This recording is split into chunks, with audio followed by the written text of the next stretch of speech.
উত্তর ত্রিপুরার ধর্মনগর থানা রোড এলাকার লবনাথ লেনে একটি বাড়িতে ভয়াবহ চুরির ঘটনায় চাঞ্চল্য। জানা যায়, গত 11ই আগস্ট চিকিৎসার জন্য চেন্নাই যান বাড়ির মালিক সুরঞ্জিত দেবনাথ। এরপর 15ই আগস্ট ভোর রাতে প্রায় 3:30 নাগাদ আগরতলা থেকে বাড়িতে ফিরে আসেন তার ছেলে অস্মিত দেবনাথ। বাড়িতে ঢুকেই তার নজরে আসে ভাঙা তালা। সন্দেহ হওয়ায় ঘরে ঢুকে দেখতে পান সমস্ত জিনিসপত্র তছনছ হয়ে রয়েছে।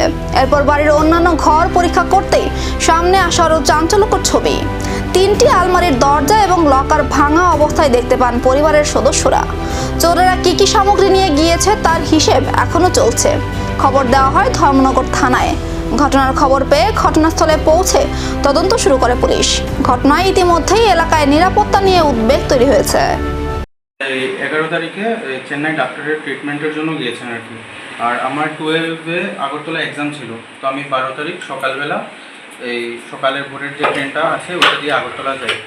আগরতলা গিয়ে আমি আজকে সকাল এই নারেঙ্গির ট্রেনটা, যেটা আগরতলা টু নারেঙ্গি, ওই ট্রেনে আসি আমি 2:45-এ ধর্মনগর স্টেশনে এসে নামি এবং 3টা অলমোস্ট বেজে যায় আমার ঘরে আসতে আসতে।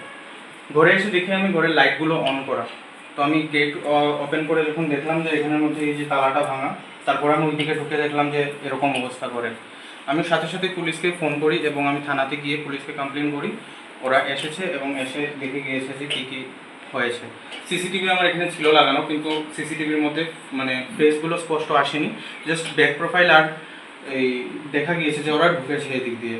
এবং ওই টাইম স্ট্যাম্প দেখে আমি বুঝতে পেরেছি যে 13 তারিখে রাত্রে 2টো থেকে 4:40 অবধি ওরা অলমোস্ট 2-2.5 ঘন্টা অবধি আমাদের ঘরের মধ্যে ছিল। ওরা অনেক খুঁজেছে, জিনিসপত্র ভাঙচুর করেছে ঘরের ভিতরে। 3 লকার ভাঙা, ঘর তছনছ। চোর কি পরিচিত কেউ?